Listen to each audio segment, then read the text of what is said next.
Ini seorang ibu yang baru saja hamil pertama kali ya, dan masih cukup muda. Kehamilannya sekarang masuk ke 17 minggu dan datang ke poli kandungan meminta pemeriksaan ke saya untuk pemeriksaan ke konsultan feto maternal. Saya sendiri bingung kenapa kok dikonsul, ada apa ya. Ternyata sejak awal kehamilan janinnya diduga tidak memiliki batok kepala atau akrania.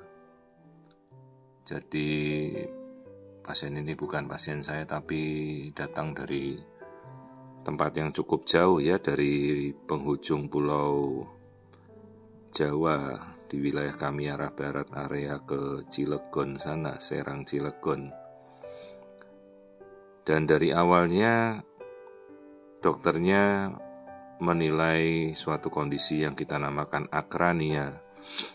Sebenarnya sejak awal kehamilan ya, sejak 11 minggu, karena kan kita melihat untuk mengukur diameter kepala. Jelas kalau kepala tidak bisa kita ukur, bagaimana kita mau menilai kepala ya. Nah, janin tanpa batok kepala atau akrania atau nantinya jadi anencefali, jelas kita tidak bisa melihat batok tempurung kepala. Jadi otaknya itu terburai keluar seperti ini ya. Ini bagian yang kita tampilkan dengan gambar tampilan USG konvensional 2 dimensi saja, itu udah sangat-sangat jelas. Jadi batas tempurung kepalanya itu hanya sampai menghilang di atas pelipis atau kelopak mata ya.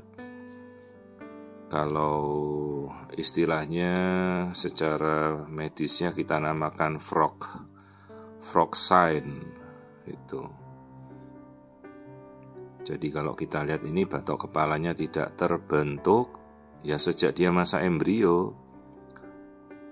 Ini ada gangguan pada neural tube defect atau defek selubung saraf neural tube defect yang menyebabkan bayi ini tidak mau nutup batok kepalanya ya, sampai sebatas kelopak mata itu. Ini kita lihat coba. Jadi di atas kepalanya yang seperti jerawat-jerawat itu yaitu otak yang hancur keluar. Dan ibu ini sudah diberitahukan sejak awal kondisinya ya. Dan kemudian kita beritahukan, tapi kemungkinan ya dia masih dalam fase yang belum bisa menerima, masih sangat terkejut, anak pertama ya. Sementara dia kondisinya hamilnya sangat-sangat sehat, mungkin juga kan minum vitamin yang cukup ya. Tapi ya itu tidak pernah kita tahu kan,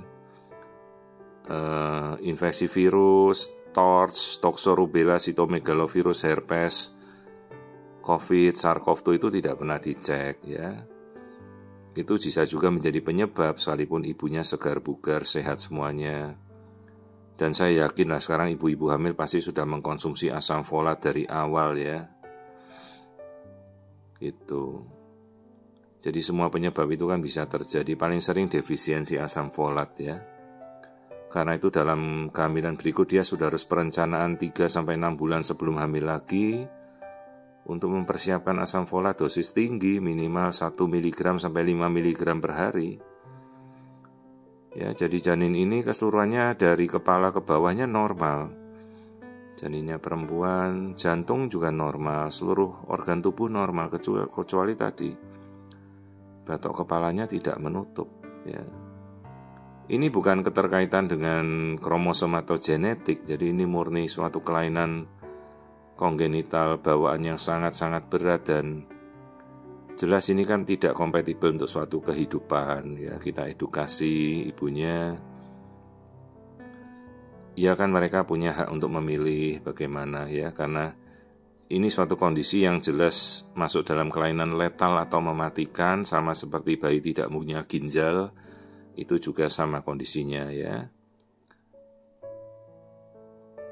Dan begitu misalnya dia pertahankan, begitu lahir dia tidak akan bertahan, rata-rata tidak nyampe 1-2 jam lah. Bayi ini biasanya meninggal setelah lahir karena gangguan dari otak yang untuk memfungsikan semua organ tubuh, memerintah detak jantung, paru-paru kan tidak ada ya. Jadi kalau lahir ya otaknya sudah hancur, tinggal dasar tempurung kepala itu bolong. Seperti kita belah begitu ya. Nah kalau sekarang otaknya ini belum hancur, jadi dia pecah keluar. Tapi karena air ketuban ini sifatnya kan korosif ya, seperti air aki begitu terhadap susunan saraf, maka nanti sarafnya lama-lama akan larut, akan hancur.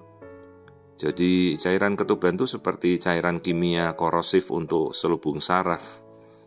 Jadi kalau sampai bayi seperti tempurung kepalanya ada yang rusak atau sarafnya ada yang bolong seperti meningocele, biasanya kalau sampai terbuka atau open spina bifida atau ada yang pecah dari selubung saraf, maka sarafnya akan terkena, rusak langsung ya.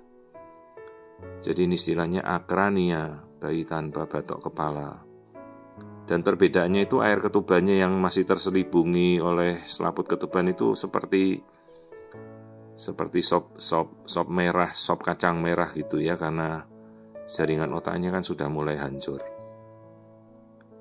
Ini janinnya masih hidup, jadi dia akan bertahan karena masih mendapat suplai dari aliran darah ibu. Tapi begitu dia lahir ya dia tidak bertahan. Dan hati-hati saat melahirkan bayi ini secara normal, karena bayangkan itu batok kepala itu kan tulang keras ya, yang akan nanti membuka jalan lahir. Hati-hati itu jalan lahir ibunya bisa robek.